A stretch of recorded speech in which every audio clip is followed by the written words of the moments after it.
गेलेले आहेत ते ठिकाण आम्हाला माहिती नाही, तो रस्ता आम्हाला माहिती नाही, ते ठिकाणही आम्हाला माहिती आहे, तो रस्ताही आम्हाला माहिती आहे, पण त्या रस्त्याने आम्हाला जायचं नाही म्हणून आम्ही इथं आहोत हे लक्षात घ्या. परिणामाची चिंता न करता आम्ही लढायला लागलेलो आहे आणि आम्हाला तुमची साथ पाहिजे. पैसा कसा येतो हे आम्हाला चांगलं माहित आहे. जाता आता शेतकऱ्यांच्यासाठी माहितीसाठी एक सांगतो. माझ्याकडे कागद आला 2-4 दिवसापूर्वी. तो कागद कसला होता माहिती काय? जवाहर सहकारी साखर कारखान्याच्या ऊस पुरवठा करणाऱ्या एका मशीनचं एक स्टेटमेंट होतं. 21 डिसेंबर ते 25 डिसेंबर त्या 4 दिवसामध्ये त्या मशीननं 20,050 टन 2,050 टन ऊस पुरवला. तुमच्यातले बरेचसे जाणकार आहेत, तुम्हाला माहिती आहे की एका दिवसात एक मशीन जास्तीत जास्त 100 ते 110 टनच ऊस तोडतंय का नाही? मग 4 दिवसाचं किती झालं? 440 टन झालं. मग त्या मशीनच्या मालकाच्या नावानं 440 टनच जवाहरला ऊस आला पाहिजे होता, पण स्टेटमेंट आहे 2,050 टन. मग वरचं 1,600 टन कुठलं? काटा मारलेलं, ऍडजस्ट केलेलं. 1,600 गुणिले 3,500 पैसे करा किती झाले? अशा पद्धतीनं गैरमार्गानं वाम मार्गाने पैसा कमवून हे लोक जर का निवडणुकीमध्ये उधळत असतील आणि ते पैसे घेऊन जर तुमच्याकडे येत असतील तर त्या पैशाशी इमान राखायचा का अशा प्रवृत्तीच्या विरोधामध्ये लढणाऱ्या स्वाभिमानी शेतकरी संघटनेच्या पाठीमागे खंबीरपणाने राहायचं याचा निर्णय तुम्ही घ्यायचा आहे.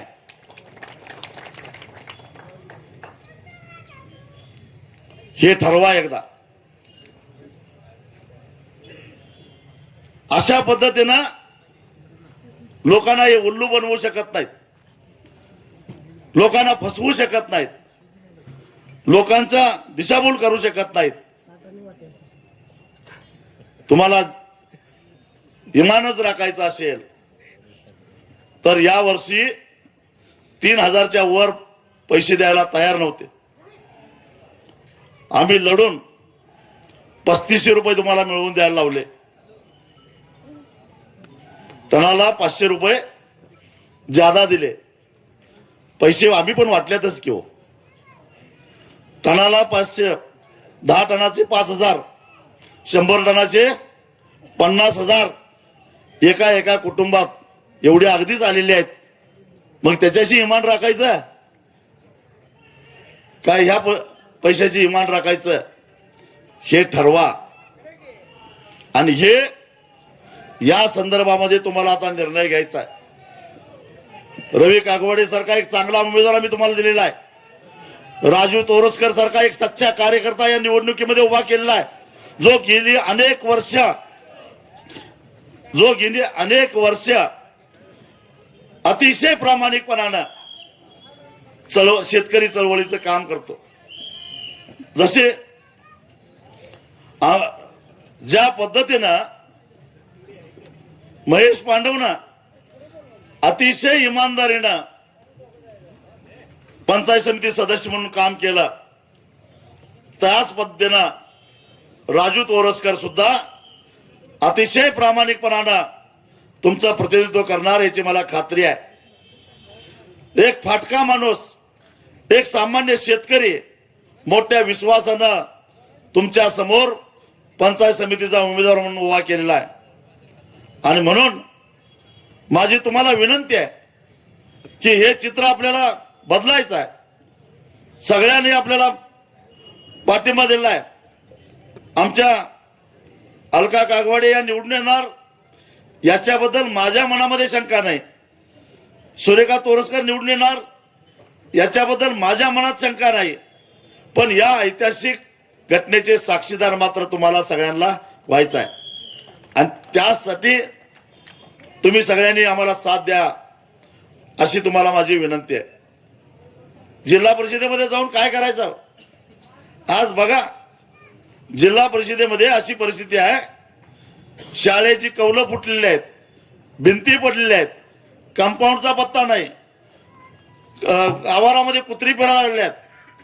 खरं तर जिल्हा परिषदेच्या शाळेमध्ये गोरगरिबांची पोरं शिकतात, धनदांडग्यांची नाही. ते खाजगी शाळेमध्ये जात असतील फी देऊन, पण जी गरीब माणसं आहेत, कष्टकरी आहेत, त्यांना मात्र जिल्हा परिषदेच्या शाळेशिवाय पर्याय नाही, हे लक्षात घ्या. आणि जिल्हा परिषद सदस्याचं काम आहे ते मास्तरांच्या बदल्या पैसे घेऊन करणं हे नव्हे, तर त्या शाळेचा दर्जा वाढवणं, जेणेकरून गरिबांची पोरं तिथं शिकत असताना त्यांना उच्च दर्जाचं शिक्षण मिळावं हे बघायचं काम जिल्हा परिषद सदस्याचं आहे, लक्षात. त्यासाठी आपल्याला जिल्हा परिषद सदस्य निवडून द्यायचा आहे, कुणाचा हात बळकट करायला नव्हे. प्राथमिक आरोग्य केंद्राची अवस्था आज काय, अतिशय वाईट आहे, विदारक आहे. डॉक्टर आहे तर नर्स नाही, नर्स आहे तर कंपाऊंडर नाही, कंपाऊंडर आहे तर औषध नाहीत, औषध आहे तर अँब्युलन्स नाही, अँब्युलन्स आहे तर ड्रायव्हर नाही, ड्रायव्हर आहे तर डिझेल नाही, अशी अवस्था. तसंच आहे. मग ह्याला नीट शिस्त लावायची, या सगळ्या सुविधा निर्माण करायच्या. ग्रामीण रुग्णालयामध्ये एक्सरेचं मशीन आहे का नाही बघायचं, त्याला ऑपरेटर आहे का नाही बघायचं, हे काम जिल्हा परिषद सदस्याचं आहे. जिल्हा परिषदमध्ये निविदा आणि म्हणतात माप घेतात, ग्रामपंचायत तेवढ्या पुरतं जातात, तो निधी कुठे गेला त्याचा शोध घ्यायलाच आम्हाला अलका कागवाडेंना जिल्हा परिषदेत पाठवायचा आहे. अशा बऱ्याच गोष्टी आहेत. जलजीवन मिशनच्या पिण्याच्या पाण्याच्या योजना आहेत, अंगणवाडीच्या बांधकामाचा आहे,